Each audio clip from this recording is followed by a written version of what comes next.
Everyone, and welcome to another episode of the Buffs on Podcast. We are the best POD in the 313. A little shorthanded to start the day. Connie's here, Valley's here. Gabe will join in a little bit, but the Pistons are winding down the season after a fairly disappointing week. I was hoping we'd at least pick up one win this week, whether it was against OKC, Orlando, or Houston, but we dropped all three of those, including the one to the Bucks. But I don't think any of us were expecting a win against the Bucks. But it looks like we're going to secure those top odds for the number one overall pick. Like we've talked about how many times before, it doesn't make a difference 1 through 3, but it matters how far you will drop. So we'll start with Connie because he's first on my screen. How are you feeling about this week overall? Well, I was watching the game yesterday, and I was thinking to myself, why am I doing this? Like, I usually sit down to watch a Pistons game, and I'm like, even when it's bad, I enjoy it. And I'm watching Pistons basketball. I'm watching highlights. I was watching the game yesterday, and it's Eugene Omoruyi, RJ Hampton, Corey Joseph out there. I'm like, why am I watching this game? Jared Rhoden. There's I derive no enjoyment. I was torturing myself. At no point during the game against the Magic was I oh boy, Pistons basketball. It was just me putting it on because I always watch the Pistons games and just hating every second of it, except for this might be one of the only good Killian Hayes games. I mean, he still couldn't shoot a three for his life, and there's no spacing on this team, which is what makes it so not fun to watch. Because we play Jaden Ivey, Killian Hayes, James Wiseman, and Marvin Bagley together, and Isaiah Livers couldn't hit a shot for his life yesterday either. So the spacing is just non-existent. But when Killian Hayes, he bullied some guys down. He hit some nice little floaters, nice little push shots. Yeah, it didn't look like he forced as many shots yesterday. He has also been, I felt this past week, a lot more willing to shoot that catch and shoot three, rather than pumping and dribbling more, just going straight into the pull up. Now he doesn't hit him. No. No, it's not hit him. But no. I honestly enjoy the pull up brick three more than I do the swing. It gets to him. He puts it through his legs 4 or 5 times, and we're in the exact same spot we just were. I saw 2 Ben Simmons takes from Killian Hayes this past week where he was on the 3-point line, was wide open, but didn't want to take it, drove it to the rim and passed it anyway. But I'm happy he's still shooting it. I mean, to be he's 1 for 3 for his left, 25 or something. It's been awful, but it's nice to see that he still has confidence somehow. That would get to anybody, but especially to see Killian Hayes toughen through that. I'm happy to see it. I think him watching Eugene Omoruyi just shoot every time he touches the basketball is wait a second, I'm allowed to do this too. If this fucking 10-dayer is allowed to do this, I can do this. Valley, we can't really have Killian Hayes discussion without giving you the floor, so take over. Honestly, it's the part of the season, like Connie said, where it's really for the sickos, the guys that have been here that are so used to this season, every season, and unfortunately that's the way it has been. But the last 3 years, when it's come down to this, minus actually including Killian's rookie year, I've honestly just been watching Killian Hayes the last, I don't know, I keep a big eye on him because I'm a big fan of his, but when it comes to this point in the season, we're on 16 wins. We won one of our last 21 games, which is just abysmal. So I'm turning this on every single night, and I'm like, all right, we're probably going to lose by 20. So what? But it's good. It's fun to keep an eye a little bit on Killian Hayes during these times. Decent game against Orlando, I thought. 6 for 9 inside the arc in total. But I honestly don't have a ton of stuff to add on to this because I'm at the point of the season where I'm like, all right, let's get it over with. We're not winning another game here. Let's move on to the next season already. There's been years in the past where we've been bad, and I'm still watching every game. When we were starting Svi Mikhailuk, our first year fully into the rebuild. I was watching every single one of those games, watching Christian Wood, thinking we have another star. But now it's to the point where it's I've had enough of this. I want to change, a drastic change, maybe even next season, the season after. The point is I'm ready for it. Us fans, we've been through this, man. It's time to have a turnaround next season. It really is. Valley is having one of those kind of days. Yeah. I feel very similar to Valley. But honestly, the drastic change that we can see is just playing the guys on our team. Like, we just played the dudes we have, we'd win more games than this. We'd be more fun to watch than this. But like, it's not what we're trying to do. But I've had so much enough of this season. Jalen Duren hit a turnaround baseline jump shot Yes, off And it a was nice really little post footwork. I don't know why we don't feed him in the post more. I mean, we feed Wiseman every time he asks for it. Like, why can't we just give the ball to JD? It's not like there's a big difference between their like efficiency or ability scoring in the post. no. The only difference I see between the two of them is 9 times out of 10, James Wiseman's going to take a jump left-handed hook.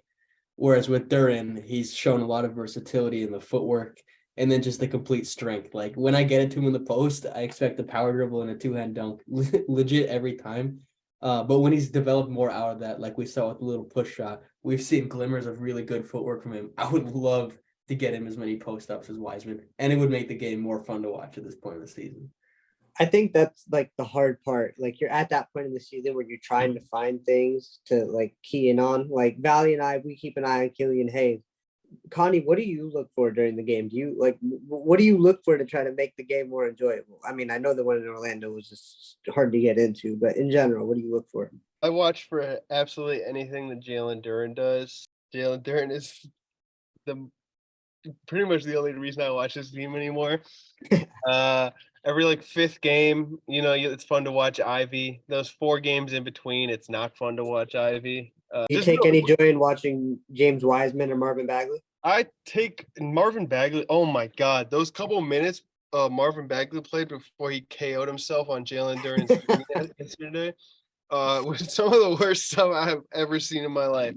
No, like sometimes, yeah. I like every one of these guys have some like flashes, like 3-4 minute stretches where it's like it's their turn to be like the person that I'm like, ooh.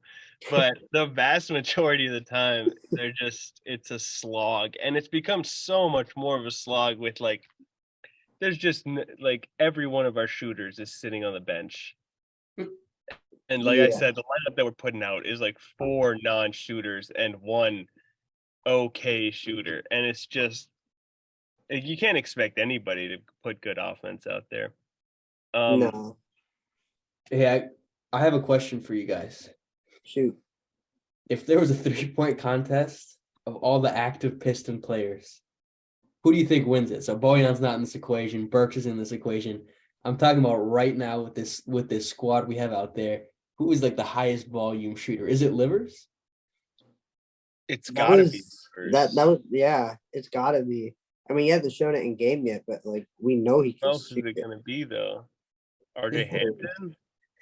Jaden Ivey? Yeah, honestly, Jaden Ivey.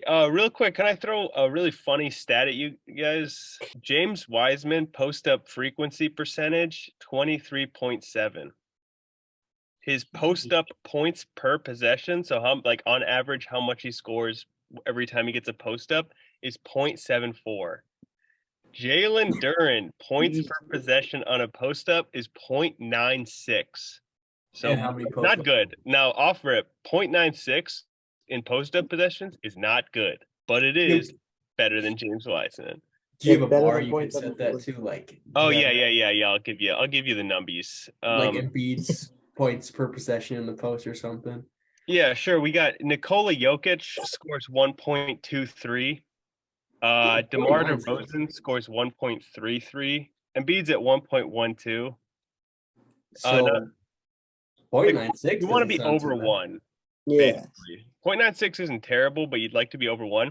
My point is, like, we feed Wiseman all these post-ups, and I think it's because his post-game looks like it should be good, right? He's got, like, this sweep and hook. He shoots it over the guy. He gets to the shot he wants, but he just doesn't hit a lot of them. Well, what's Bagley's? Okay, real quick, Valley, between you and me. I'll find that.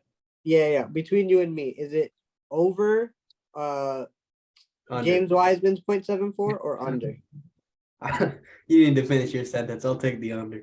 He's gonna take the under. All right, I guess for fun purposes, I'll take the over. Before we get back to Connie, it's like this whole thing about posting up. When you look at the NBA as a whole, you know, it the idea around posting up is that it's becoming less and less used because it's less efficient. Because when you have guys that score 0.74 points per possession in the post, what's the point of going to that? So you wonder how much of that will actually carry into the next season. I know we briefly talked about a certain, like a subject similar to this, but is the realistic long-term plan to keep posting these guys up next season when the rest of the NBA is pulling away from that? It's an interesting one for me. It's a really interesting question because I ask myself that every time I watch the Pistons, right? Because you start the game off with Killian, Ivy, Livers, Bagley, Wiseman, and then your second unit as of this time is Kojo, one of the starters, RJ Hampton, Eugene Omoruyi, and Jalen Duren. So you get like a little bit of both. So I'm curious to see like what they go with future wise. I think they really like the two bigs and want to roll with it. Do you anticipate in the following seasons, you know, draft pick regardless, that posting up is something we're still going to try to put an emphasis on in our offense, or that just something like, hey, let's see if you're good at this, Wiseman, and we'll figure it out from there? No.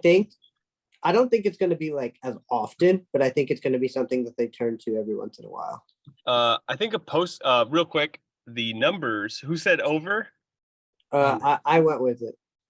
Marvin Bagley is at 0.77, so 0.03 over James Wiseman. The post up is only a good move if you're really good at posting up, or you're posting up somebody that's much smaller than you. Like, yeah, it can be used in switches really well. Like Cade was using it a little bit, like end of last year, where they'd put a point guard on him and he just put his ass into him and back him down and score the bucket. But those post ups are effective because there's threats other than to score. Like James Wiseman, even though his threat to score is limited because he's obviously scoring like nothing points per possession, his threat to pass is even less. So teams don't care about his post up. Like a post up, Jokic is an amazing post player because all four other guys on the court when he posts up are weapons. So it's like, I don't think a universal term can be used on a post up. It's about when it's used and who is using it. Now, this team, if we're still frotting out and going James Wiseman clear out the block to give me a sweeping left hook, absolutely not. Like that should be like Coach Casey, good night, fireable offense, get out of here. Mm-hmm. If we're using it as he's a second unit center and he just set a screen, they're playing a switch in defense and he's got, I don't know, Cole Anthony wing on him. Yeah, Cole Anthony on him, or like a lot of dudes because James Wiseman's gigantic. Mm-hmm. Like, go for it. Post it up. See what happens to the defense. See if they collapse down. See if you can't find a shooter. See if you can't just like get a bucket over somebody. But like, golly, the rate that we're doing it. And that's more to your point that like why we should do it more for Jalen Duren, because he's shown the most passing ability of the three bigs that we have currently available. If they want to put Duren in that position who can hit, I don't know, maybe the other big on a lob if they do want to go two bigs, or if he can fling it to the corner for an open three, I'm open for it. Jalen Duren on like a mismatch post up where now the defense is coming down to stop it. Now that's probably an effective weapon because he's willing to pass. But really, like the post up, most of these big men are going to be used differently as Ivy develops and Cade comes back. They're going to be getting much less post touches and much more big man touches. And I kind of want to roll with that because we've seen Ivy talk about how he's watched so much film of Cade. Are you guys seeing it in the game? Because I've seen it a couple of times, the way he snakes the screen, gets to his spot at the elbow, and just rises and fills it. Like, I love seeing how, like, at the beginning of the year, it was like literally the first time we ever saw Jaden Ivey drive a basketball, he fell down, right? And now look at him. He's snaking screens, pulling up at the elbow, and burying jump shots. It's just, I love watching the development of a guy over a year. I think hands down, we've been able to see that certain aspect of Cade's leadership shown throughout the team, because that's absolutely true. We see Ivy snaking screens really well now, and it's And it's not just a quick snake and a quick burst, use athleticism. He's snaking that screen for like 2-3 seconds at a time at times, just waiting for that moment to burst and get that shot off. I think we see a lot of similar play with Killian Hayes when he likes to get to his mid-range jump shots. So I think absolutely Hayes' influence on this team has been huge. When despite the injury, he's hung around and been everything you can ask for. We've talked so much about Cade when he's barely played this season. His influence is without a doubt noticed on the court. But what we don't see off the court is something we have to value so much from Cade, because behind the scenes we don't know how much work he's putting in with this team to ensure the long-term success. Weird question. So, Connie, you're talking about how like you want a guy that can pass like Jokic, right? And a guy that can start to score. And if we're gonna give Wiseman post-ups, how comfortable would you be giving Killian Hayes post-ups? Because we saw him, I think, back down. I think it was Cole Anthony yesterday. It was Cole Anthony, and he put a little push shot up. It looked good, and it was a good shot. The issue I think I have with that is Cole Anthony is really small, comparatively, NBA player size. Yeah. 6'1". He's okay. I don't want this to sound like a hater take, but I think Killian might be too soft for that. But why? Okay, maybe not too soft, but I also think like going to a point guard post up is not a good move either. Like if that's your A1 offensive option, it's not a good move. It's not, but you see how like Drew Holiday or even Cade draws Marcus those Smart up. does it really well. What do you say? Marcus Smart does it really well. Incredibly well. It doesn't have to be an A1 option. He's Killian Hayes is also not as strong as those guys. Not even close to as strong as those guys. Those guys are like bulls. Drew Holiday is like Drew and Marcus Smart. I completely agree. Drew Holiday is like a ball of muscle. Yeah. Having said that, though, like outside of those two guys, who else is 6'5" that strong in the point guard spot? Because Killian is very strong. I feel like there's been times that he has had that matchup, and he's been aggressive getting into the lane with it, but he just doesn't score with it. So like, yeah, answer. I would love to see more of it the rest of the season, because I don't think, I don't know. I'm not sure who we're playing. Miami, for example, I guarantee you he's stronger and quicker than Kyle Lowry is. I don't know. Hold on. You're not backing down Kyle Lowry, bro. No. There's centers in this league who aren't backing down Kyle Lowry. He's so much quicker than Kyle Lowry, because Kyle Lowry has cement. Okay. You're not taking him to the post though, because he's got he's built like a bowling pin. All right, bad example. I mean, maybe a Gabe Vincent if you're lucky, but sure, get on those. Even those guys are good at defense, but still, like I think just the vast majority of the NBA, unfortunately, picked out Kyle Lowry there. The vast majority of the NBA is smaller than him, height wise, and they're weaker than him. So there's no reason that shouldn't be a night in, night out thing we see every now and then, even on backup guards. Yeah, like 2 or 3 possessions a game. Yeah, I'd love to see it. I don't think it'll work with the team that we currently have constructed, because if you're posting up and there's like, where are the other big men going? There's just no space for it. Like it's not Killian's fault, but there's no space to post up. There's no the geometry of the court wouldn't work. You'd have people in the other dunker spot. You'd have Marvin Bagley in the corner not getting guarded. You'd have your team not getting guarded. Do you think teams would be like, all right, so we'll double Killian Hayes in the post? Why not? Do you think? I don't know. If we do it 2 times, I think they would, just because there's the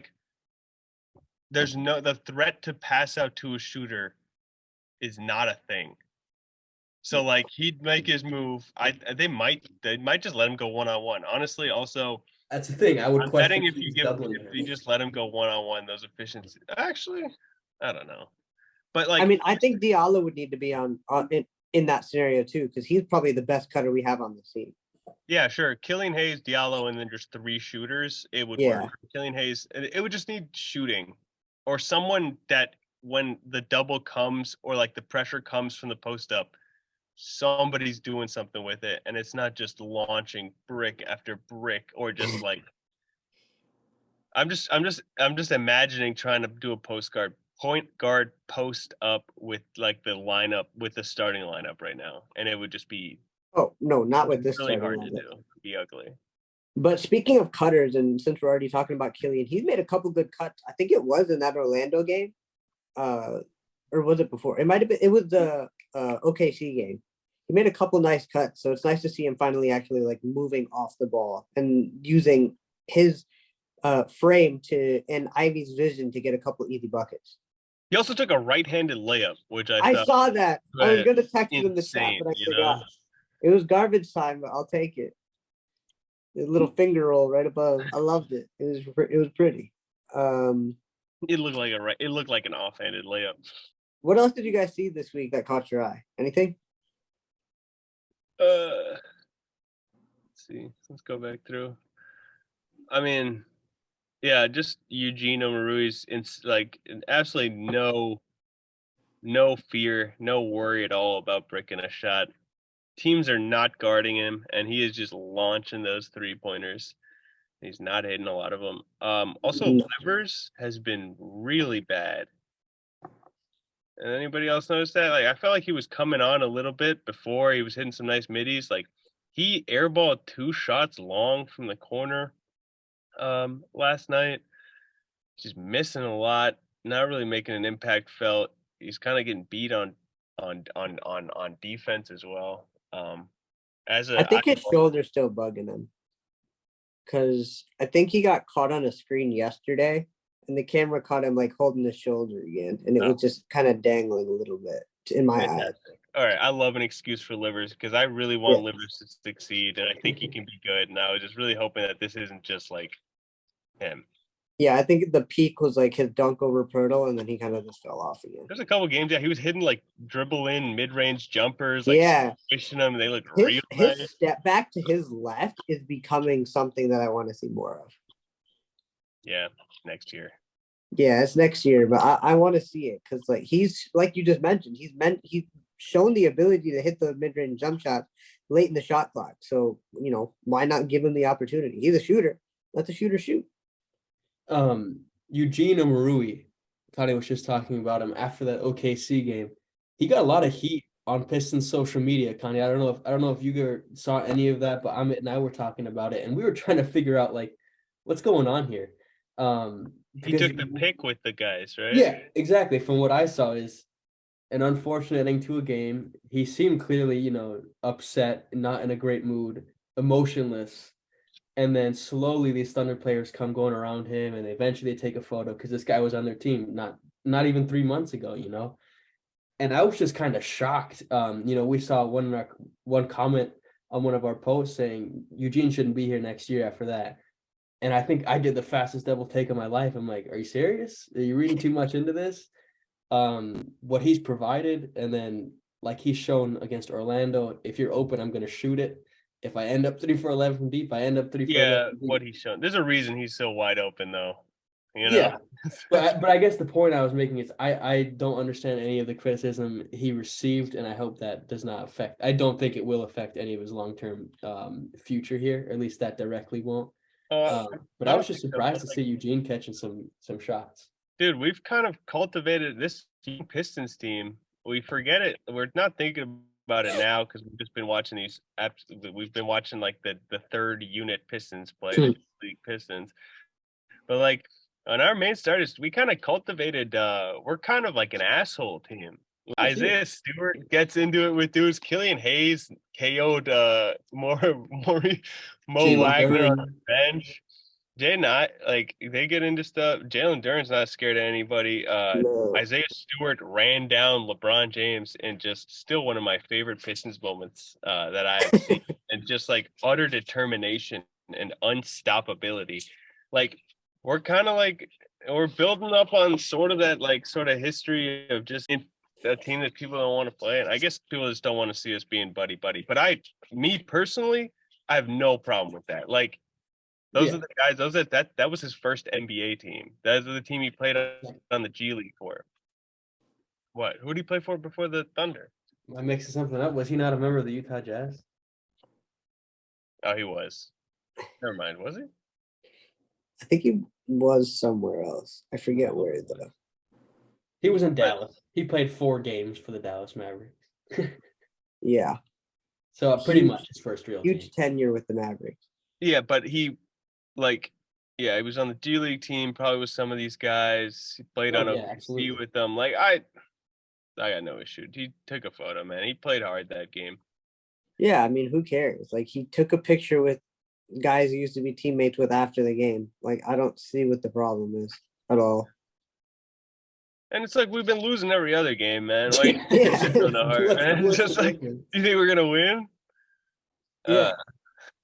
I mean, and we see jersey swaps at the end of the game. Like, should we not do that either? Like, if you do a jersey swap, does that mean you should be off the team too? Like, I just don't get that. If Isaiah Stewart jersey swaps with Blake Griffin next year, are people gonna be calling for him to get off the team?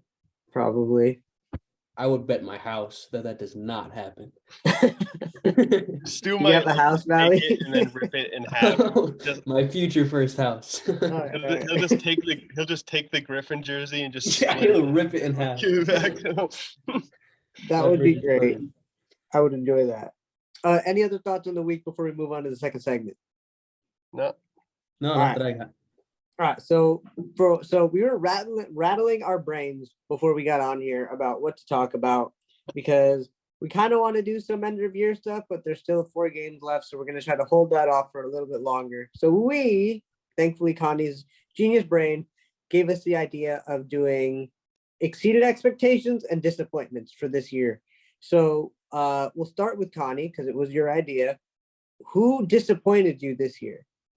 On the Pistons, like the most, number one. I wonder who Connie's gonna say. I have no idea. I would say Killian if I had expectations for him going into the year. The person who disappointed me the most this year, to no fault of it's not their fault, you know. Sometimes you disappoint people and you did nothing wrong. You just disappointed them. And he is my favorite. Probably my favorite player on this team. The guy on this team was probably going to be a future All-NBA guy, future All-Star. But he disappointed me this year by just not playing. That's Cunningham.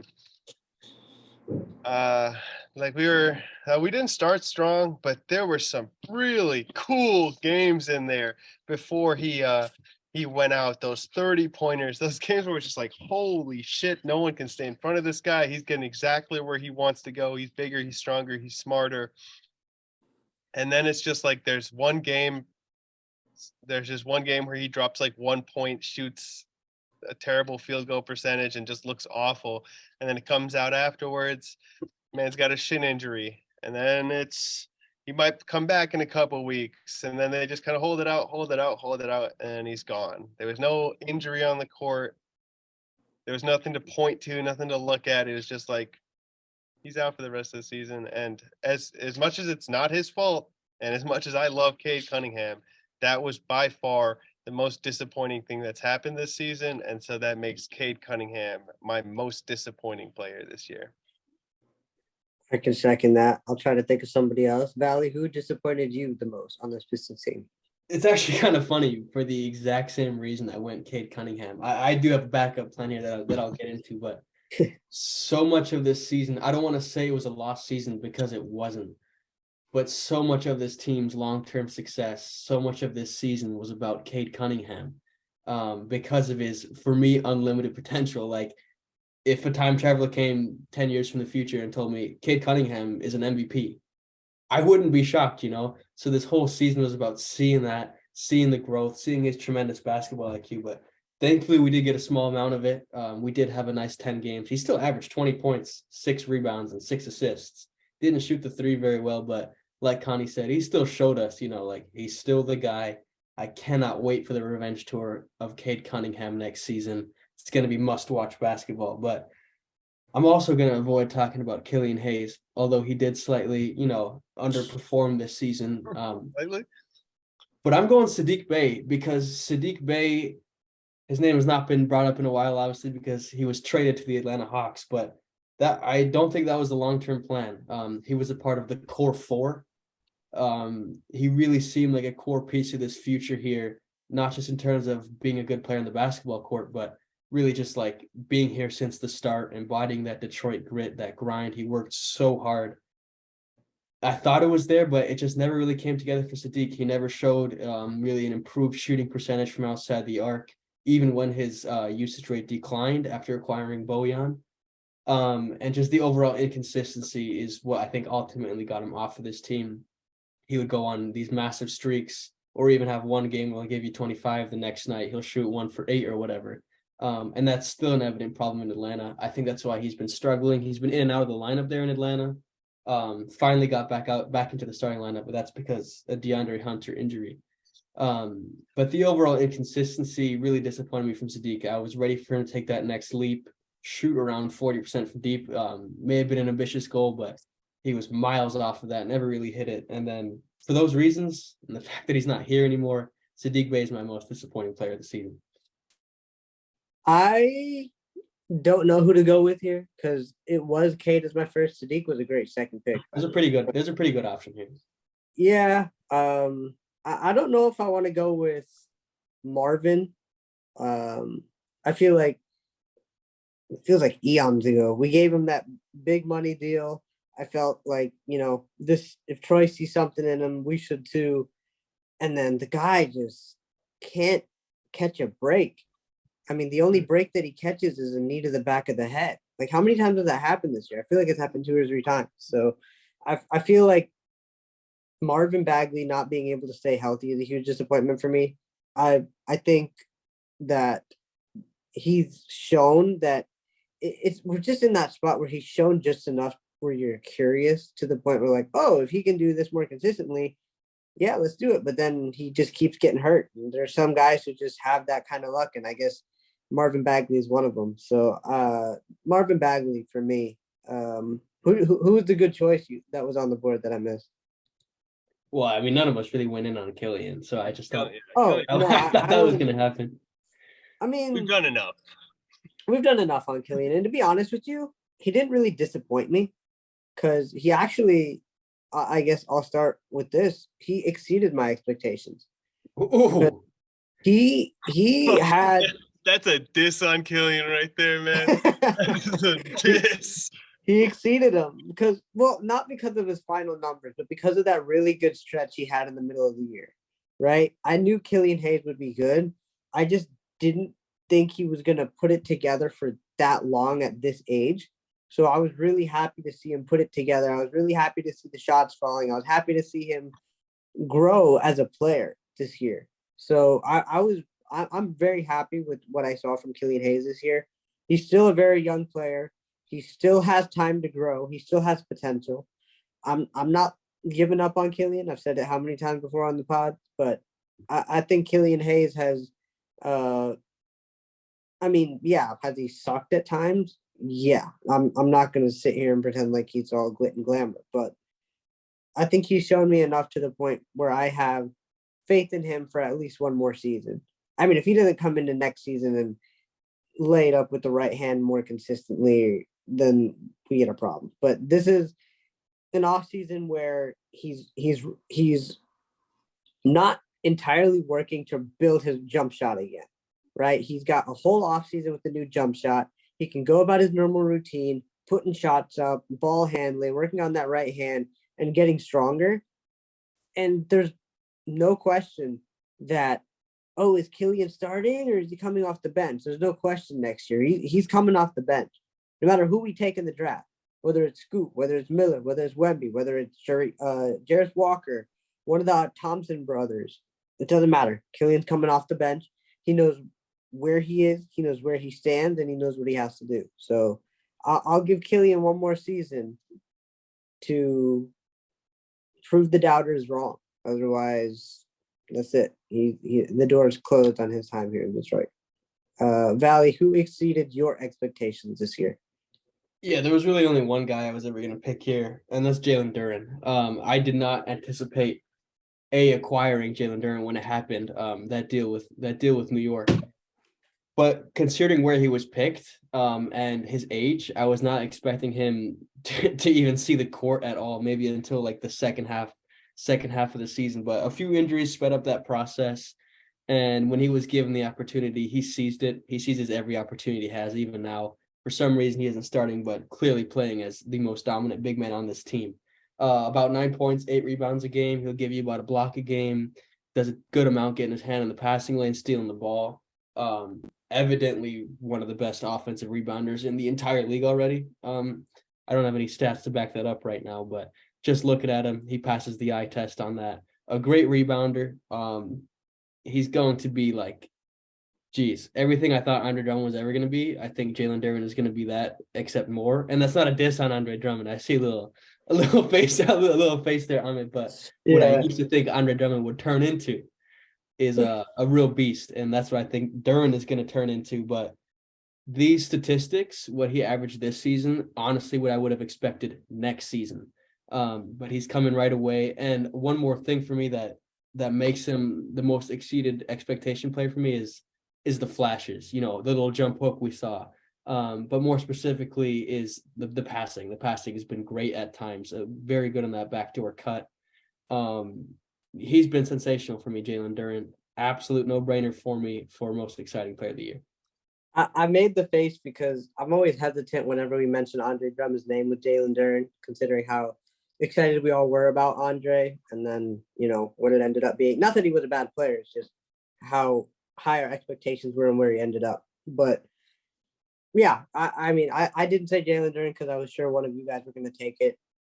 I did not expect Jalen Duren to be I didn't think we were going to be this bad, but to be bad enough to the point to give him the opportunity to take these turnaround jumpers, I'm kind of thankful for it, because it's like you said, we didn't expect to see things like that this year, the turnaround jumper, the jump hooks, and the numbers have been off the chart. So I've been thoroughly impressed with Jalen Duren. I think I know who you're going with, Connie, but throw it at us anyway. Sorry, my guy is also Jalen Duren. Before the draft, we were texting, not in this podcast. I think I was texting with Gabe, and I was like, I don't want Jalen Duren. He's just a no skill rim runner. The athleticism's like he's going to become a lot more normal in the NBA. And boy, oh boy, was I wrong on like every aspect of that, because he is such a skilled guy, along with being still an absolute monster athlete. And I actually do have some rebounding stats. Jalen Duren is 15th in contested rebounds. It's at 4.3, just about half of his. Everybody above him is a consistent starter. So he fights for rebounds better than most anybody. I don't really know how to break down defensive rebounding stats, I'm going to be honest with you. But he is top 5 in contested offensive rebounds. And I'll tell you what that means is that means that man gets on the glass and he blasts through, past, and over people to secure those boards. And that's just like a tenth of what he does. We were talking about the midi pull-up. We were talking about the passing. I could see him being a guy that goes grab and go coast to coast in a couple of years. I'm going to be honest. He's just so fluid of an athlete and a mover. And Jalen Duren, past my wildest expectations for him. He's going to be a monster. Somebody asked me for a hot take earlier. We were just talking basketball earlier this week, and I said if you give me a draft of all centers in the Eastern Conference, I would take Jalen Duren 3rd. Can I ask who you put above him? Embiid and Mobley. I think there's a case for number 2, honestly. I don't know if there's a case for number 2 currently, but there could be in a year or two down the line. Just as who I would pick right now to start a team with. Yeah, I had him at 3rd. And league-wide, he's probably just behind Jokic. Embiid. Yeah, Jokic, Embiid, and Mobley are the only centers that I would start a team with over Jalen Duren. Boom. There's our TikTok take of the week. Our TikTok take. There it is. All right. Thank you for making my job easy. Gabe has joined the show. So, Gabe, we're going over some guys that disappointed us this year and some guys that exceeded expectations. Gabe, talk to us about who disappointed you most this season. I mean, I'm sure this has been said. It's Killian Hayes. No, we didn't mention Killian at all before you got on here. So, like, You know, he had that one stretch where he played basketball at an NBA level. Aside from that, like even if you take out his horrible start, which now is looking more like the norm rather than an outlier, he just doesn't pass the eye test for me. Yes, huh? You mentioned He that can stretch pass, is more but, like like- his normal basketball. Absolutely not. He averaged 2 points a game during that stretch. That's what he'd be averaging now if he didn't have an unlimited leash. You know, he can pass, but he doesn't create. I'm not completely out on him. He's only 21. But there's also like Valley, you're also 21 and you're not on the Pistons. You know what I mean? So like I'm 20. I still have time, actually. oh yeah, my bad. So like age isn't everything, but at the same time, if we pick him up on like a minimum or like close to that, I'd be okay with him on the team for another 1 or 2 years after this. Like Would you be okay with like filling in a Kojo role? yeah, but then no, not really, because Kojo is better than Killian. Like Killian can just go out and get new that I don't like Bagley. On a positive note, you know, I came in during, like he said, like it's just been a revelation. What I love, like, you know, I knew he could jump and block and dunk, but like the passing, the finesse in his game, the knowledge of how to play offense, how to space. Wiseman should take notes. Duran is so smart for a kid that young. He's like, I don't know if I would agree with what Connie said, with him being the third pick in the redraft for NBA centers, but he's up there for sure. And I gotta shout out Hamadou. He's been about it last year. The like shooting too much, shooting shots that he shouldn't be taking. He's kind of eliminated that. He strictly goes to the rim now. He's energy. He's been a good fit for the Pistons, and he's played himself into another deal. Hopefully, Yeah, hopefully for sure. So we did we just talked about what we liked from the guys that we saw this week. Is there anything that you saw that you liked this week, Gabe, that you want to touch on? not really.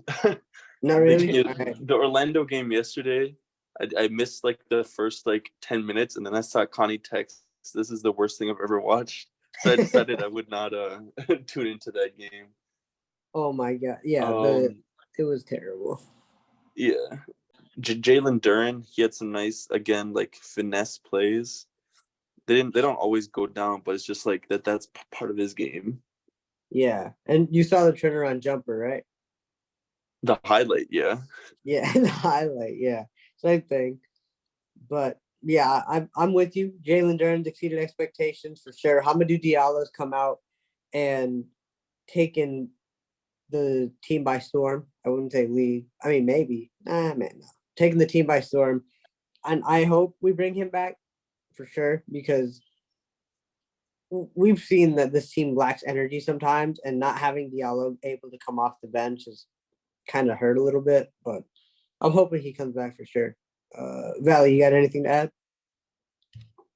No, it's a nice point you mentioned on Hamidou Diallo, because statistically he is averaging less points than last season, and in fact the last 4 seasons. And since he's averaged about 11 a game the last 4 seasons, but this one he averaged just over 9. But I don't think that's a criticism on Hamidou. I think it's actually more of a compliment, because his shot selection's gotten smarter. We saw him pretty much eliminate the 3-point shot out of his arsenal. Not to say it was ever there, but he would take a couple a game in the corner. I do like that he's just cut that out, focused on his strengths, and that's just getting to the basket. He was unstoppable at moments this season with his athleticism and strength, getting to the basket. So yeah, I just want to just add on and say, yeah, Hamidou's been great this year. and I hope we can retain him because he is a free agent in the summer. Yeah, for sure.